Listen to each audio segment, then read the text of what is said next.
Welcome back. Last time we discussed the two testimonies of faith, and I want to say something about the word Allah, the last word in the second testimony. As you might guess, the word Allah is related to other Semitic words for divinity. The word El, E-L, which in Akkadian, Babylonian, and all of the ancient languages of the Mesopotamian world, as well as in Hebrew, Aramaic, and Syriac, always referred to the divinity.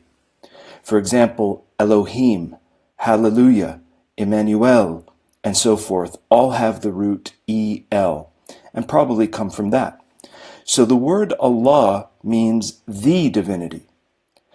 Now, many people who have tried to reject the authenticity of the message of Islam, claiming that the Prophet was just some clever person from Mecca who happened to conquer half the world for the next 1500 years, that sort of idea, which came a lot out of Western thought on Islam, some scholars make the following argument for this claim.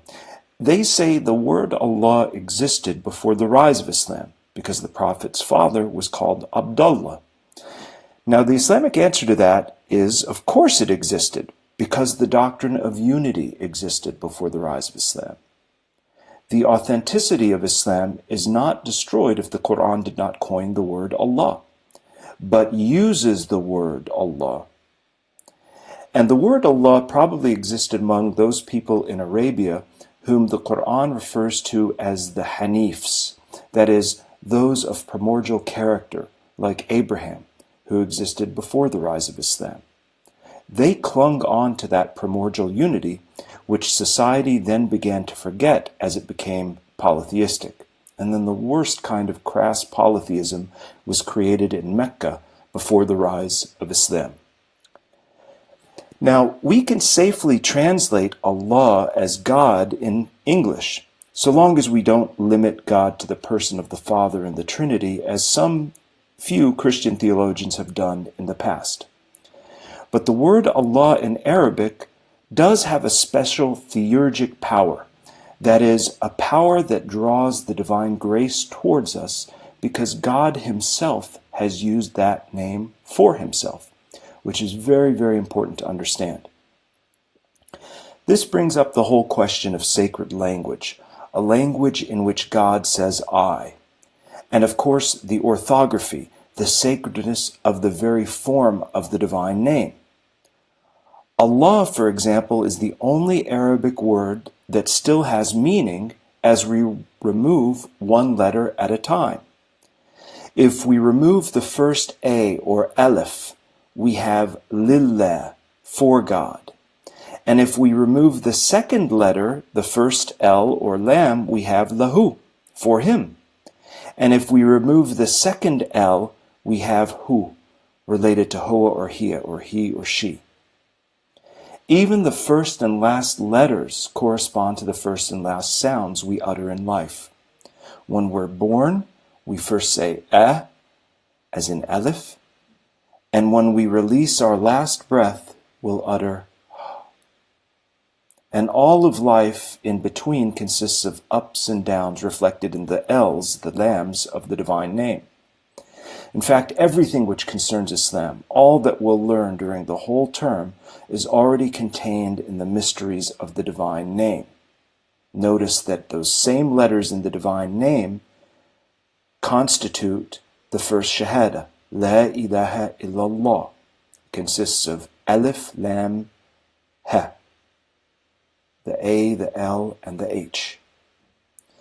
Of course, teaching the course like that would be too advanced for an introductory class, but one could teach it that way.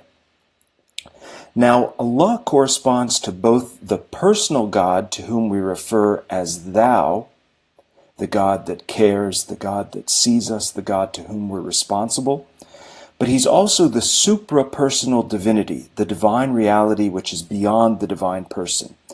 That is, the word person in English comes from the Latin persona, which really means the mask or the face that people used to display in religious plays in the ancient world. So it really means the face that we present to the world. That's our person. And when we think of God in personal terms, we refer to the aspect of God as the face that he has turned towards us, which in Arabic is sifat. But God is not only that face, he's also beyond that. And it's interesting that in Islam, the face that God has turned toward the world is referred to usually in the masculine. But the essence of God, beyond the face, that which God has not even turned towards the world, is a feminine noun in Arabic, a that. So both the masculine and feminine forms are present in Arabic. You therefore have quite a remarkable doctrine of the divinity in Islam, which doesn't at all face the challenges now that people ask, why do you call God a he, why it's not a she, and so forth and so on, that feminist theology now raises in the West. Finally, as Dr. Nasr has explained in the readings, Islam is theocentric rather than logocentric, so it doesn't make sense to call Islam Muhammadanism the way Christians have called Christianity Christianity. If we were going to use such an appellation, Allahism would be more appropriate. Next time, we'll discuss this central doctrine of the divine names in more detail.